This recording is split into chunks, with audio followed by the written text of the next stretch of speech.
먼저 피고인들의 신분에 대해 말씀드리겠습니다.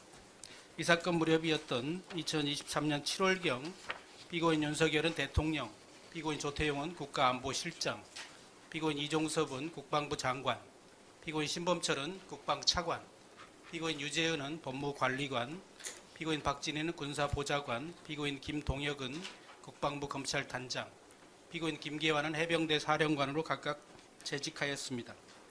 이하에서는 이 사건 당시의 직책을 기준으로 피고인들을 호칭하도록 하겠습니다. 다음으로 이 사건의 전제가 되는 쟁점 중의 하나인 수사의 공정성, 독립성과 대통령의 지휘 감독 권한의 한계에 대해서 말씀드리겠습니다. 대통령은 정부의 수반으로서 국방부 장관 등 중앙행정기관의 장을 지휘 감독할 수 있고, 국방부 장관은 군사경찰 직무의 최고 지휘자 감독자로서 해병대 수사단 등 군사경찰에 대한 지휘 감독권을 갖고 있습니다. 그러나 일반적 지휘 감독권은 무소불위의 권한이 아니고 헌법과 법률에 따른 일정한 한계가 있습니다. 군사경찰의 직무 수행에 관한 법률 시행령 제7조에 따르면 군사경찰 부대가 설치되어 있는 부대의 장은 수사의 공정성을 확보하기 위해 군사경찰의 직무 수행 시 독립성을 보장해야 한다고 규정하고 있습니다. 과거의 군 지휘부 등에 의한 조직적인 범행 은폐, 사실 왜곡 등의 폐해가 반복됨에 따라서 수사의 공정성과 독립성을 보장하기 위해, 그리고 군사법제도에 대한 국민적 신뢰 회복을 위해 군인 사망 사건의 경우 그 원인이 되는 범죄를 인지한 경우에 민간 경찰의 사건을 지체 없이 이첩해서 수사하고 일반 법원에서 재판하도록 군사법원법이 개정되었습니다. 이렇게 법을 개정한 취지는 명령에 무조건 복종하는 상명하복의 군 조직 문화, 그리고 사건 관계자들이 동일한 지휘 체계 내에서 지휘 복종 관계에 있는 경우가 많을 수밖에 없는 군 조직의 특성상 수사의 공정성이 침해받을 가능성이 상대적으로 높기 때문에 민간 경찰과 민간 법원에서 수사하고 재판받도록 한 것입니다. 관련 법령을 종합하면 대통령은 국방부 장관에 대한 지휘 감독권을 통해 군사경찰에 대하여 일반적 추상적 지휘 감독, 선언적 주의적 지시는 가능하겠지만 특정 사건의 수사 방향이나 결론에 대한 개별적 구체적인 지시는 수사의 공정성을 해하고 군사경찰의 직무 수행의 독립성을 침해하는 것으로서 불가하다 할 것입니다. 결국 수사의 공정성 및 독립성, 이것이 바로 대통령의 수사에 대한 지휘 감독 권한의 한계라고 할 수 있는 것입니다. 앞서 말씀드린 대통령의 일반적인 지휘 감독권과 그 한계인 수사의 공정성과 독립성을 도식화해보면 화면에서 보시는 바와 같습니다. 수사는 준사법 작용에 속하고 그 궁극적인 목적은 형사사법의 정의를 실현하는 데에 있습니다. 형사사법의 정의는 수사의 공정성이 확보될 때라야만 비로소 구현될 수 있는 것입니다. 또한 군사경찰 직무의 독립성은 수사의 공정성을 실질적으로 담보하기 위한 가장 핵심적인 장치로서 내외부 권력으로부터 자유로운 상태에서, 즉 독립된 상태에서 오로지 증거와 원칙에 따라 수사가 이루어져야지만 공정성이 유지될 수 있고 그 결과 형사사법의 정의 또한 달성될 수 있습니다. 한편 대통령은 행정부 수반으로서 일반적 포괄적인 지휘 감독권을 갖습니다. 그러나 그 권한은 무제한한 것이 아니며 반드시 헌법과 법률이 정한 한계 내에서 적정하게 행사되어야만 합니다.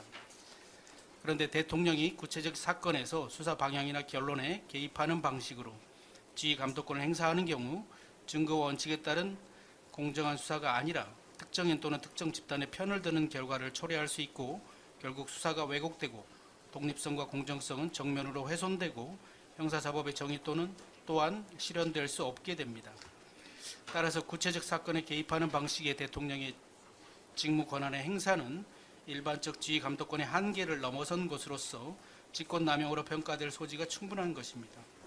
정리하면 대통령의 일반적 지휘 감독 권한은 수사의 영역에서 일정한 한계를 가질 수밖에 없고 특히 구체적 사건에 대한 개입은 매우 엄격히 제한되어야 합니다.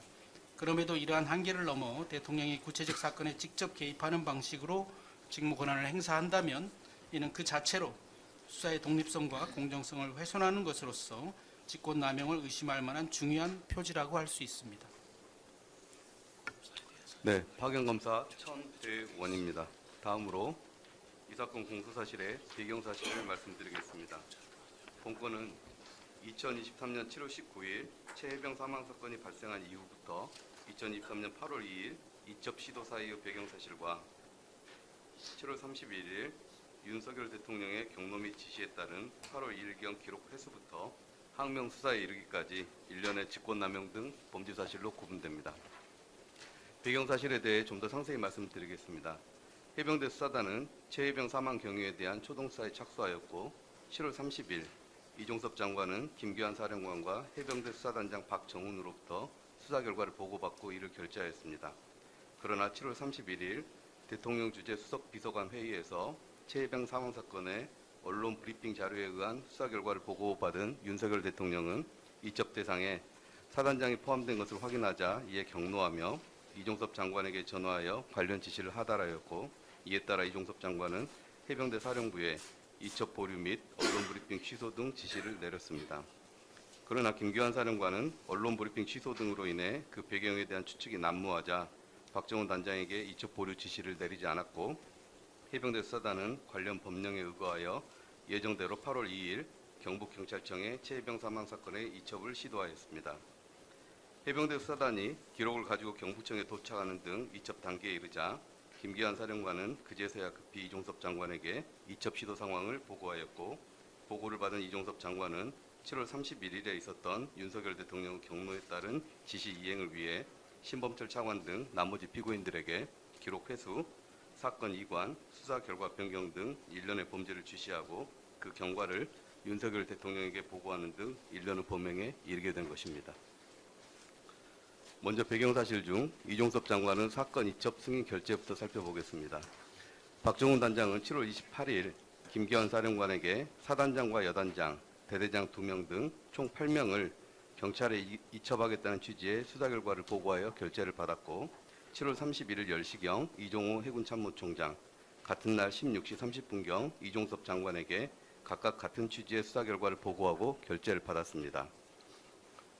구체적인 진행 경과는 보시는 바와 같습니다. 7월 19일 최해병 사망 사건이 발생하자 7월 20일 윤석열 대통령은 최해병 사망 사건에 대한 사고 원인 철저 조사 등을 지시하였습니다.